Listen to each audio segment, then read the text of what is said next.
A long time ago, there was a big kingdom named Oriade. In that kingdom, there was a young prince. His name was Tade. Prince Tade was very handsome. His skin was smooth and shiny. His eyes were bright. His smile made people happy. Everyone said, "Prince Tade is the most handsome prince in the world." The people loved him. They clapped when they saw him. They sang songs about him. Little girls said, "I want to marry the prince when I grow up." But Prince Tade was not kind. He looked at himself in the mirror every day and said, "I look better than everyone. No girl is good enough for me." He smiled at himself and forgot to smile at others. His mother, Queen Adesewa, always told him, "You are too special. You must only marry the most beautiful girl. She must have soft skin, shiny eyes, and walk like a queen." So the queen sent messengers to every village and every town. She wanted to find the perfect girl for her son. Many pretty girls came to the palace. They wore nice clothes. They had sweet voices. They smiled at the prince and hoped he would like them. But the prince shook his head. He said no to each one. He said, "She's not pretty enough. Not for me."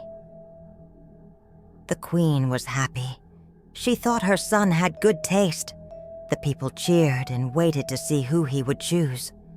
But the king, the prince's father, stayed very quiet. The king was old and wise. He watched his son and said nothing. But in his heart he was sad. One night the king put on old clothes. He did not wear his crown. He walked out of the palace alone. No one knew he was the king. He wanted to see how his people lived. He wanted to know if they were kind.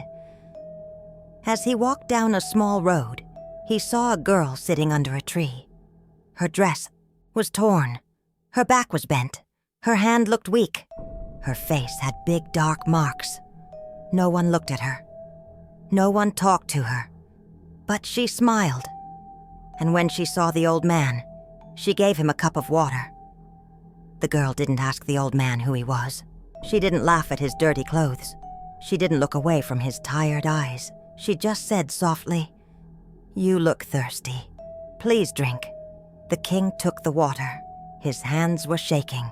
The cup was old, but the water was clean. It was cool and sweet. "Thank you," the old man said. The girl smiled again. Her smile was not big. Her teeth were not straight. But her heart was warm. She didn't have gold or pretty shoes. But her voice was gentle. Her eyes were kind. The king sat beside her under the tree. They didn't talk much, but the king felt something he hadn't felt in a long time. He felt peace. That night, when the king went back to the palace, he called his guards. He said, "Find the girl who gave me water. Bring her to me. Do not scare her." The next day, the guards went to the village. They found the girl. Her name was Abike. She lived in a small mud house near the forest. She had no mother, no father. She looked after children with no homes. She shared her food with them. She sang them to sleep at night. The guards told her, "The king wants to see you." Abike was afraid.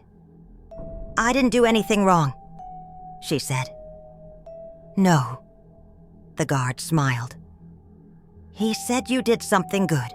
When Abike came to the palace, people stared. Some laughed, some pointed. "Why is she here?" They whispered. "She is not pretty. Look at her clothes. Look at her face."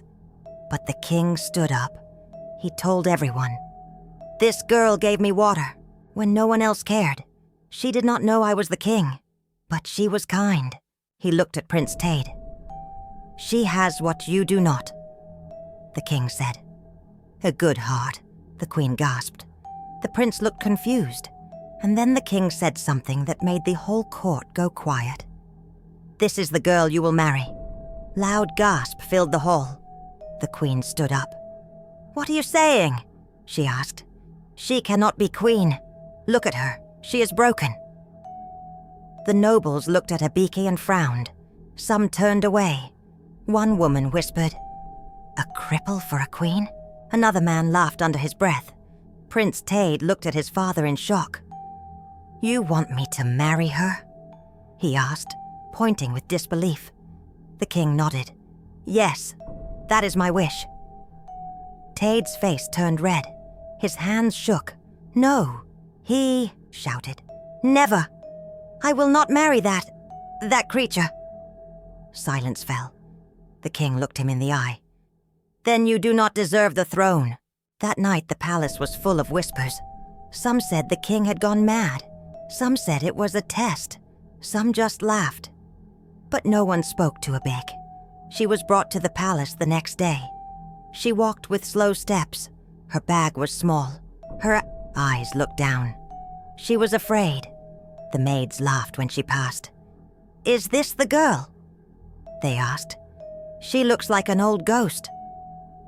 The servants moved away from her. No one helped carry her things. No one showed her to her room. But Abike did not cry. She said thank you. She smiled, and she went inside. In her small new room at the back of the palace, Abike placed her bag down and sat quietly on the floor. There was no chair, no blanket, not even water.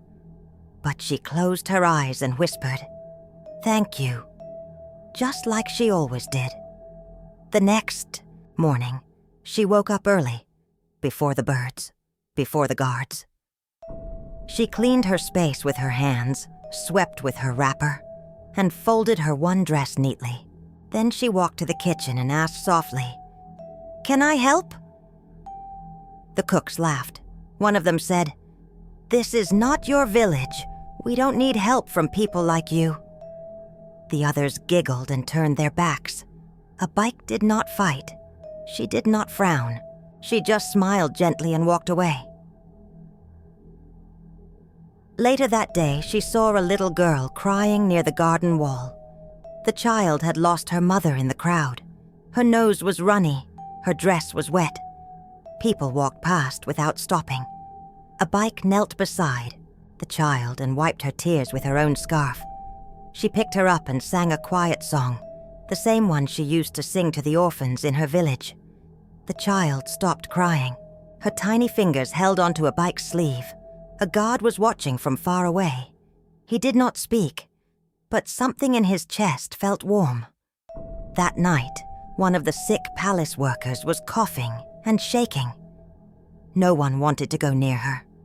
But Abike brought warm cloth, rubbed her feet, and stayed by her side until morning. The next day, she gave her only pair of slippers to an old woman who had none. The woman cried, held Abike's face, and said, "You are not ugly, my child. You are light." One by one, people began to notice.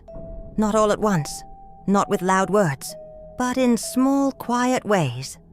A maid left fresh water at Abike's door. A cook placed an extra yam on her tray. A young guard bowed his head when she passed. Even the animals seemed to move differently around her. Birds sat on the windows when she sang. Cats followed her footsteps without fear. But Prince Tade still refused to speak to her. He did not eat with her. He did not look at her. In his heart, he still felt anger, shame, and confusion. And Abike said nothing. She just stayed kind. She just stayed soft. She just kept being Abike. The wedding day came like a slow, heavy rain. The sun did not shine that morning. The sky was gray. The wind was soft but cold. Inside the palace, people moved quickly, whispering as they walked. No one sang, no one danced. It was a royal wedding, but it did not feel like a happy day. The nobles wore their finest clothes. The queen wore gold from head to toe. Her lips were tight. Her eyes were sharp. She did not speak to anyone. She only stared at the floor. Abike stood quietly in a corner room. Her dress was clean but simple. It was made of soft brown cloth. She had no necklace, no rings, no crown. Her feet were bare.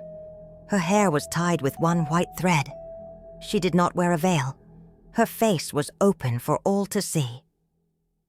The maids came to tell her it was time.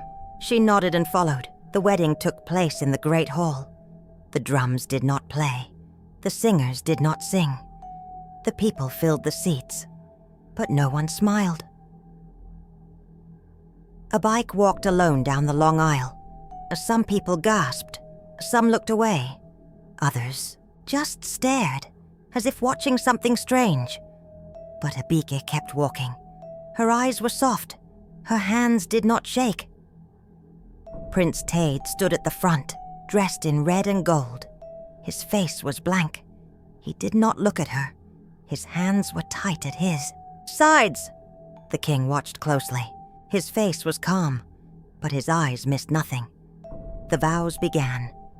Tade said his words quickly, without turning his head. Abike said hers slowly, gently, with care in every word. She did not cry. She did not beg.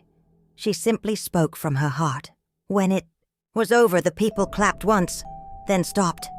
The queen did not move. Tade walked away without touching Abike's hand. But before they could leave the hall, the doors burst open. A guard ran in, covered in mud. "There is a fire," he shouted. "In the poor part of the city. The roof of the children's home has fallen. The little ones are trapped." Everyone froze. And before anyone could speak or plan or send help, Abike ran. She ran out the palace doors, down the steps, into the wind and rain, barefoot and fast, not looking back once. Guards shouted after her, but she didn't stop. Her feet hit the muddy ground hard. Her dress flew behind her like a bird with broken wings. Rain poured from the sky. Thunder cracked above, but Abike kept running. When she reached the fire, smoke was already thick in the air. People were crying. Flames climbed the walls of the children's home. The roof was shaking. A small boy was screaming from a window, calling for his sister. No one moved, but Abike did. She grabbed a wet cloth, wrapped it around her face, and ran straight inside. The guards arrived just after her. They yelled for her to wait, but it was too late. She had already disappeared into the smoke. Inside, the heat was strong. Wood was falling. Fire snapped at the walls. But Abike kept moving. She found 2 children hiding under a table. She pulled them close, covered their heads, and led them out through the back. Her hands burned. Her dress caught fire and tore. She tripped, then got up again. She ran back in. There was one more child, crying in a corner. Abike lifted her, even though her legs were shaking. She sang to calm her. Her voice was low, but strong. The child held her tight. The wall behind them cracked. A guard ran in just in time and pulled them both out. As soon as they were safe, Abike fell. She didn't cry. She didn't scream. She just closed her eyes and passed out in the mud. The fire was still burning, but the children were safe. People had seen it all. The guards, the mothers, the nobles who followed to watch. Word reached the palace before she was carried back. "She saved them," the people whispered. The girl they laughed at, the one they called ugly. Prince Tade stood in the hall, still in his wedding clothes, staring at the wet floor. He said nothing. He just waited. When Abike was placed gently in her bed, the doctors came. Her hands were red. Her skin was sore. Her body was tired, but her breathing was steady. Tade sat beside her. He watched her chest rise and fall. He looked at her bandaged hands. He thought of the fire, the screams, the children, her courage, and something inside him, something cold and hard, broke. He leaned close and whispered, "Why did you run into the fire?" Her eyes opened, slowly. "Because no child should die feeling unloved," she said. Tade held her hand, and for the first time he cried. For 2 days, Abike did not leave her bed. The palace was quiet. The queen stayed in her room. The nobles had nothing to say. Even the maids stopped whispering. Everyone waited. Prince Tade sat beside her every morning. He brought her food. He brought her water. But most of all, he brought his silence. The kind of silence that listens. The kind that grows from shame. He remembered her words again and again. Tlar should die feeling unloved, he thought, of all the things he had said before. The way he refused to look at her. The way he called her names in his heart. The way he saw only her face and never her heart. Now he could see clearly. She had run into the fire, not because she was strong, but because she cared. She had saved the children, not for praise, but because it was right. She had been kind to those who were cruel and gentle with those who ignored her. She had been everything he was not, and still, she never asked for thanks. On the third morning, when Abike opened her eyes and saw him still sitting there, she smiled. A small smile, tired but real. "You're still here?" she asked softly. Tade nodded. His eyes were red. "I don't want to be anywhere else." That day, he told the kitchen to cook for the poor. He told the tailors to sew clothes for the children Abike had saved. He told the maids to clean her room, not out of duty, but out of respect. He sat with the orphans in the garden telling them stories. He listened to the old guards, asked the cooks their names, greeted the maids with his eyes. For the first time in his life, Prince Tade moved through the palace like a man who saw people, not just faces, and beside him, still weak but glowing, gently was Abike. The people of Oriade began to change too. They had seen her run into fire. They had seen her save lives. They had seen the prince change beside her. And now, slowly, they began to change how they saw her. Some came to the palace gates just to ask how she was feeling. Others brought yams, cloth, even songs. One old woman said, "I called her ugly, but her heart is gold. Forgive me, child." And Abike forgave. She always forgave. One evening, as the sun was setting and the sky turned orange and pink, Abike stood in the garden. She held a small mirror in her hand, a gift from one of the children she had saved. She looked at her face. The scars were still there. The curve in her back had softened, but it had not gone. Her hands still shook when she was tired. But her eyes were clear. Her voice was steady, and her heart was full. Prince Tade walked to her and stood beside her quietly. "I never saw you before," he said. "Not really. But now, I do." He took her hand, gently, like it was something holy. And in that moment, something soft and strange began to happen. The marks on Abike's face faded, not all at once, just a little. Her skin grew warmer, her back stood straighter, her hands steadied. She looked at the prince with wide eyes. "What's happening?" she asked. Tade smiled. "I think the curse wasn't on your body. It was on our hearts." That night, the people gathered outside the palace. Abike stepped out in a clean wrapper. No crown, no gold. The people bowed.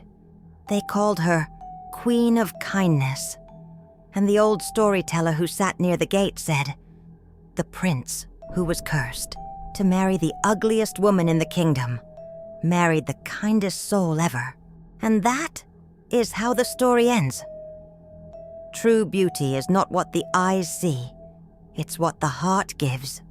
Kindness, even in silence, has more power than the loudest crown. And sometimes, the one we laugh at is the one sent to save us all. If this story touched your heart, share it with someone who believes in kindness. Don't forget to like, comment your favorite moment, and subscribe for more African stories that feed the soul.